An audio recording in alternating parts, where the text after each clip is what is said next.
Hey guys, for those who don't know, my name is Bizyze and I'm a Challenger League of Legends coach. I have over 2,000 of hours on individual coaching and I have plenty of students that climb from bronze or silver all the way up to diamond. Remember that the content that you're watching right now is a personalized, high quality coaching session that you can only get from me. If you want to get better and climb League of Legends, feel free to add me on Discord and book your own private coaching session. What are you waiting for? The link is in the description. You see it, right? You see the screen. Okay, Yeah, I can see that. good. So we're going to go from the beginning. So overall, in the game, you had the right plan here. So hey, I want to win the laning phase and I want to put pressure on the side lane. GP is griefing, not TP. This means if I don't lose the laning phase in the later stages, I TP on bot lane or on top lane, depending on objective. And he has nothing. He has nothing to match me with. Because if he doesn't have Yeah. TP, that means he should stay with me. If he should stay with me, then that means I can be in the fight. He cannot be in the fight. So huge information that he doesn't have TP. You knew it. It was good game knowledge. After this, the mistakes will appear. So again, like what I'm going to analyze today, I'm going to analyze it for master tier. So I don't want to discourage you with a lot of mistakes because this is not for Diamond 4, Diamond 3, Diamond 2. No, this is, you said you would like to get master tier, so I will show you what a master tier player will do. So the first mistake is the leash. So right here, you're trying to help. Okay, that's fine. I like what you try to do here. That's good. You go for the leash. So usually you want to give a decent leash on your jungle. Like you don't really want to do like a big leash or anything crazy because Gnar, one of his strengths is lane phase. In the majority of the matchups, he can stomp. You are a good player in the lane phase, especially because of the champion. Because your champion is good in lane phase. If you leash for too long, you're going to get late in the lane phase, which means obviously he will be able to breathe, he will be able to scale, he will be able to poke you. So the faster you go in lane, the better. So right here, the leash doesn't have to be too big. Usually what pro players do, they do 5 or 6 or 7 maximum auto attacks. I do recommend you 5 in this elo because your jungle is never going to carry you in this elo. So leashing him for too long, of course, if you play in Challenger, I mean, that can help you. But again, I don't want to give you tips that you can use for Challenger and you can't use for this elo. So what I will do, I will go 5 auto attacks. I will go on the lane phase fast because I want to win the lane and I want to do it fast. I want to get level 2 advantage. I want to be in lane. I want to be close to this brush as fast as possible so I can punish GP. Because if you don't punish GP early on, he's going to punish you late game, which it happened. So what was the mistake here? In other words, the mistake was that the leash was too big. The Q was beautiful. You did 1, 2, 3, 4, 5, and then you should just go. You do 6, you do 7, you do 7, and then also you go like this way.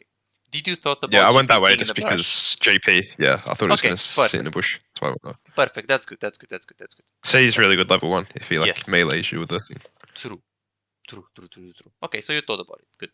Okay, we're going to go on the speed. Boom, boom, boom. Lane phase was fine. I like your clicks. You actually have a tendency to stay around to the brushes. So we're not going to analyze the good things because there are lots of things that are good. We're going to analyze things that are bad. So this is good.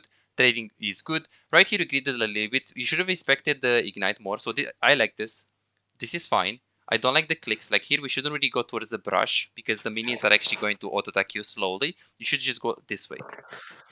Because usually what you can do if you're on this angle, you can actually run towards the river. And if I'm GP and I see a Gnar running towards the river, what do I think? Why is Gnar moving to river? Maybe jungle is there. Maybe to his jungler. Exactly. So that's like a mind game. Remember, this is master tier. In Diamond, no one is going to ever do that. So that's what you should do. Don't play towards the brushes and just go towards the river. And then here, so overall you played it fine mechanically. Good kiting, you didn't really miss any clip. It was fine. But right here after the Q, you shouldn't really kite. You shouldn't really hit him back. But I want you to tell me why. I shouldn't hit him back. Yes, you should. So give me a second. So right now, this is fine, right? This is okay. You're trying to punish. He Qs you. He walks up and Qs you, and then you're like, "Hey, come here. I want to punch you." This is good. This is good. This is good because you slow him. Right now, I'm saying don't turn back. Just run. But why am I saying that? Because I'm faster than them, because I slowed it with my Q, so I can actually get out if I run. Yes, and then if you're turning back, if you try to kite him and hit him, he's going to reach you. He's going to close the distance, which means he has his auto attacks, like the strong passive, right? That gives him movement speed and burning. So if you stop and auto attack him, the advantage is yes, you're going to do damage on him. The disadvantage is he's going to kill you. Like you try to auto, like you see that there, you try to kite it, and then because you're trying to kite, look at him. Like he gets more and more and more auto attacks. If you just keep running, you're fine. Yeah. See? Yeah. Big thing. Again, no problem. Right here you actually TP. Boom, you TP. I want you to tell me what does the GP wants to do right here. He wants to crush. He wants to stack up that wave, then clear that wave and crash it. Okay, true. Do you mean this wave or this wave? Like A or B? He wants to crash. He wants to have one more wave come in and then crash it. Okay, true. But can he do that considering that he doesn't really have too much mana at the moment? Not really, no. Not most likely, no. So what does he wants to do then? He wants this wave to go in. True. But right now, if this wave goes in, right, what should he do after? Yeah. He's gonna back. True. So then what should you do? Well, I tried to hold the minions, so he wasn't able to back. Yes, so first of all, you want to hold the minions. Second of all, you want to stop his recall, because there are people that, you know, even if you're freezing, they're still going to keep the recall. They're still going to go recall. What he should do is that when he sees that you're freezing, he should walk up with you and punish you, right? But there are people that, as they are recalling, they see like, hey, Gnar is freezing. Okay, I don't care. And he still recalls. But what happens if you hold the wave and walk up to him to stop his recall at the same time? Then he can't get the recall off and the wave's Then frozen. he's screwed. He's completely screwed. So here, you see you're clicking. Yeah. You don't have this tendency of stopping recalls. This performance is around Diamond 4, Diamond 3. Master tier player, even if he dies at level 1, he walks up, stops the recall, and GP is tilted. He can have one kill, he's tilted, right? Super important, man. Again, here he wanted to crush, but you understand the concept. Like you had to have. I wanted to see, hey, is this player that I'm watching right now master tier? Does he have the patterns of a master? Does he look to stop recalls? You know, that's what I want to see with you. And this is what we're going to do if you want to improve on those things. This is what I'm going to teach you. But again, those are later things compared to the ones that you did later. So this is fine. I appreciate this freeze. If you remember, you froze. And here I was like, okay, good job. I was saying, good job. That was good. And then right now wave is coming into you, you're chilling. This is not bad at all. Also, I like this trade with the E. It was actually quite good. Very good trade. And then you're pushing. Again, same thing here. He's recalling in front of your eyes and you're not really stopping him. Yeah. Okay, Citizen? But I don't think my Q is going to be up long enough for me to stop the back. True. But you should basically walk up with him right here. And if you're slowly walking up to him right here, because you don't really need to have the Q. Like, did you ever experience you like him recalling, like enemy laner recalling in a certain spot, and then you just walk up to him and he's scared of you, and because he's scared of you, he's just canceling the recall. Like, you don't necessarily need to hit him, right? You don't necessarily need to kill him. He's going to be scared. Just walk up and think he's going to get queued. Exactly. Yeah. Because I can see your clicks, right? Like you're clicking here, clicking back. Like you should click here. This is basically a master tier. Yeah. Super. So I walked up there to kind of like check where it was backing, and then when I saw it was backing there, I couldn't do anything because I had no Q. But then now that I've realized that if I walk up, he might stop it. Exactly. And then he's again screwed. So you basically in Challanger you lost this lane at level 1. But since it wasn't Challanger and GP didn't know, he had no idea how to recall, you could have win it back at level 2 with stopping his recall. And then right now, he again gives you another chance to stop his recall. Because he should have recalled like right here, like in the tower. In Fog of War. So even though he's doing a lot of, you did a lot of mistakes, but you had a lot of get out of jail cards because he was playing the game incorrectly. And this one was big, by the way, what he did here. So you're pushing the wave. This is good. What should we do after this? Should back after this. Exactly, but why? So then you can use your gold. Exactly. You remember what I did here? You were warding, you were chilling in the jungle. This is a big one. So this one is going to hold you back a lot. Because you have a lot of gold and you're playing in the lane where you lost it, but he has a sheen and you don't have anything. Yeah. So here, because also like I can see your clicks, I can see your body language. Like here, what should your plan be? Let's say this is Challanger, this is Khan, or this is the best top laner in the world. What does he want?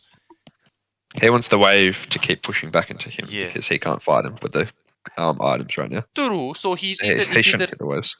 It's either letting the wave to come into us, true, Or slow but push it so then you can get another recall. exactly, and that's better because you really want to get the recall. And in addition of that, the Viego is going to actually go on the river, contest the scuttle. So if you let the wave to push into you, I mean, GP is going to be on the river, Viego is going to get pranked there. So here, mainly because you need to recall, you want to push it fast. But you see that you're pushing in the beginning a little bit, and then look at your tendency.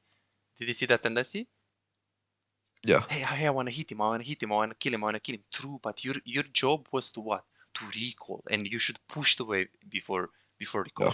So that's what we should have done right here. And then here you try to actually cut him off. That wasn't bad at all. That was very smart by you. So you see, those are the patterns, the little patterns that he did, and they are bad. Again, the recall one is super big. Okay, we're going to continue. 4-4, this was beautiful thing. I love this play, by the way. Your clicks, so good. Didn't make the game obvious. You went it at the perfect time. You didn't greed for the kill. It was amazing. It was the way you played this game. I really love it. E, boom, good, W, auto. You missed the Q, but again, doesn't really matter. And then you just get this. Again, you greed it after, like right now. You should basically push. Again, right here, by the way, I like this mechanics. I can see that it's not first game of the day for you because you're actually pretty good mechanically. So this is actually pretty decent. Like the flash was like instant. I really liked it. Again, it wasn't the cleanest, but because you still go into the barrel. But it was okay play. Yeah, I tried to see if I could jump over the barrels. Yeah. Well, you can't really. You can't. I mean, you're going to get hit by that. And then here, you should just recall right now. You should just recall right now. Yeah. Because the GP can actually just ult you. We knew that Nunu is dead, so we did have this information. I didn't want to I didn't even because... think about his ulti, to be honest. Yes. Yeah. Like you should. You should also think about the people in Challenger. They think about Jinx ulti or like those kind of things, right? Yeah. That are not in the laning phase. But if someone is in the laning phase and he has global, you should definitely think about it. Okay, good. 4-4. So right now we're going to go into the 10 TP. So this is basically, again, we're not going to go into the good things. This is a kill that he did. That was beautiful. Super good. Fine mechanics or animation cancel as well. It was not bad at all. Not bad at all. Okay, so let's go to the TP. That TP, you remember that. I'm pretty sure you remember that. Yeah. Okay, good. So you go to top lane. Good, you're freezing. If you remember this, I remember this perfectly. You're freezing, perfect, and you're looking at bot lane, and you're like, "Hey, I want a TP, But what's the problem behind this TP? Just look. I have waves coming. I have big waves coming into me. True. So if you TP and you don't get a double kill, like if you and don't I've get lost a double out a kill, lot. then you lost on top lane a lot. And remember that even if you get a double kill, you are feeding a GP. If you do that when the enemy have GP, if you do that when the enemy has Kale, Cassadin, like Vayne, those champs you don't play with them. Like you really need to make. If you give a little, so there is a difference if you stay in the laning phase and you give him, let's say, 200 gold in 5 minutes. Let's say you're going to die one more time, and there is a difference if you TP bot lane and you give him like 1k in 5 minutes. Because I mean, he's still going to beat you, right? In this laning phase, it's still his favor. You can kill him, but it's still his favor. So you're still going to give him a lead. But the lead that you're going to give him, if you TP on bot lane, and if he gets the plays, is just too big. It's just too big. Yeah. So the concept is like this. So high elo challenger players, they all also use this TP, what they did here, even if the wave is bad.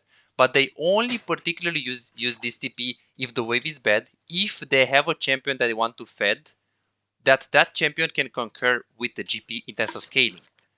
So in other words, if you have a Kog'Maw on bot lane, if you have a Vayne on bot lane, if you have Jinx on bot lane, and you do this, it's not bad. But with Xayah Rakan, Xayah is scaling fine, but she's not Kog'Maw. She's not, Vayne. So that's why the TP is bad. And then also here you should press tab before the TP, and you should see that they are already winning the 2 versus 2 on bot lane. So it's not really worth it because they are going to win anyways this fight. But again, I don't know if they're going to win because of like Samira ult. Yeah. So here, the main reason why this is bad is because you are TPing with a bad state when playing against GP, and you don't have a hyper carry on AD carry. If you had an hyper carry on the AD carry, then this is worth. Okay, I want to analyze this. So this is actually a little bit big. It was 16. Okay, so right here, you're in the jungle, try to go mid lane. Didn't really kill this guy. It was very close. I'm not concerned with this one. You go top lane. Okay, well, first of all, the play was actually bad from this point. So you go towards mid lane. This was very smart rotation, by the way. I want to cheer you up for this. Definitely super good rotation. And then you're like, hey, Corki is dead. Sorry, guys. I'm going to go top lane. Beautiful. I'm very proud of you for this one. Beautiful, beautiful, beautiful. Get a bit of movement speed right here. Take this. And then after you take this, you're looking at mid lane. I don't like that right here, as you can see, you're actually clicking mid lane without looking. Like right now, you see that you took a decision to go mid lane, but I went there because I heard the Rift Herald getting spawned, and then I saw Nunu mid. So I kind of like saw what was happening without like looking at the minimap kind of thing. True, but then if they take the tower, they take it before you get there. And if you're going to push on top lane, at least you're going to trade this tower. So the concept is that you should always look before moving, because right here, if they get the Herald on mid lane, they will get the tower before you get there anyways. So it's not like you can change anything.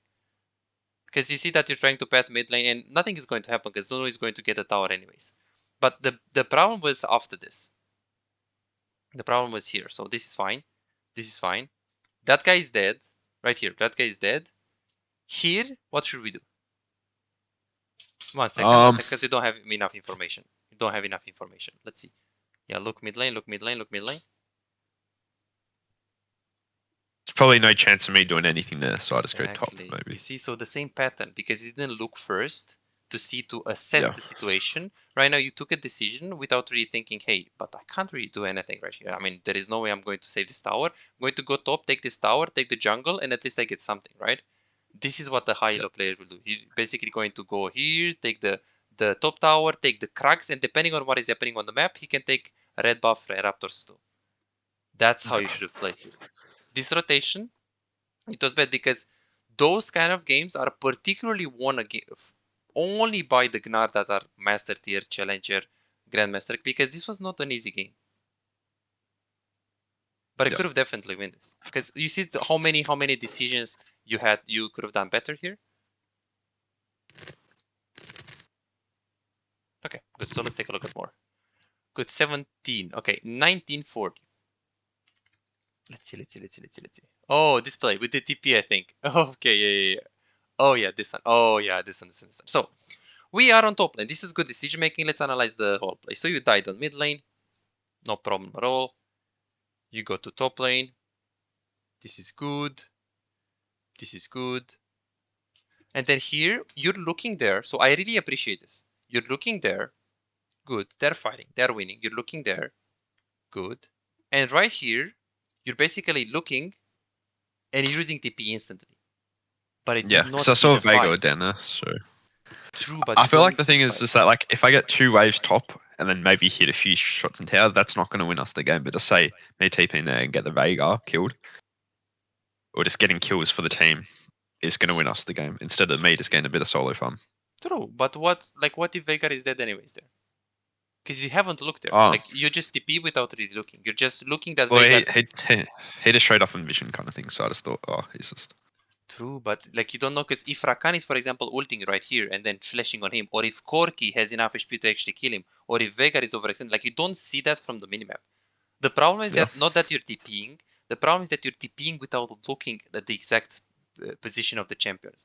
How much mana does Vega have? How much HP does he have? Maybe he's low HP, maybe he's full HP. The minimap doesn't really tell you that. You can't really see the clicks of the Vega. Like, is he backing off? Is he walking up? What does he want to do? So the concept is that you should look before using TP, should always try to hover your map there, you should always try to navigate first for a minimum 2 seconds before TP. High elo players, they sometimes do 1 second or 2 seconds. Like by high elo, I mean Challenger players do that because, you know, when Faker presses F keys, like he's very fast and he's fast at assessing. But I do recommend you for you 2 because you're just Diamond 3 level at the moment. So 2 seconds, like here before TPing, You basically have to look there 2 seconds, and like after looking 2 seconds, you take a decision. Because right now you're looking for like 0.5 seconds, and then you're just throwing the TP. But that's not good. The TP was fine overall. I mean, was fine in the sense that the position was fine and you got kills. But again, the decision wasn't really like it wasn't. The result was there, but we don't want to analyze the results because if you do this in every game, you're going to lose a lot of games because you're not looking there. Yeah. Okay. Good. And then again, here you play fine with the mechanics. I don't like that you actually go into the cage, but overall your clicking mechanics are very good. I'm going to share my thoughts after the VOD review. I will tell you the good things and the bad things. There is one more thing that was bad in this one, and I didn't really like it. So let's actually see. So right here, if you remember, I asked you, hey, what is your plan? And you said that, hey, I want to split push, of course. We want to outplay them. We want to catch them. We want to, do crazy things on them, and we want to fight. The problem with this team compositions right now, GP is going to outscale you really hard. Nunu against Viego, well, this is actually quite close. So let's say it's 50-50. The reason why it's 50-50 is because this guy goes AP. And when you play Nunu AP against Zaya, Rakan, Corki, I mean, it's hard. Also, the Gnar is not bad against Nunu. So let's say it's 50-50 in the jungle. Corki against Veigar, well, Veigar is strong in the early game. But Corki in the super late game, he's probably, with the Azir and Kog'Maw, one of the best champions in the game in late game. So this guy is going to scale really hard. Samira compared to Zaya, not even comparable, especially because Samara is going to hit you, which you have plated, and then Zaya is going to hit who? Like AP, no, right? Or, Thresh, worst case. But Thresh is going to be peeling. He doesn't even have Aftershock. So Zaya is outscaling hard the Samira, let alone that it's Zaya Rakan. And Zaya Rakan outscales even harder the Samara. So we outscale on those lanes. So your answer should be, hey, my question was, how do we win the game? You should have told me we should stall, we should just play slow, we should just wait 10 minutes and we win the game. We should just scale. Because Corki is a bad player. Zaya is a bad player, but it doesn't matter. If they scale, I mean, if they just click, they have a chance to just win the game. So we should have just scaled. Super important. Again, don't worry. So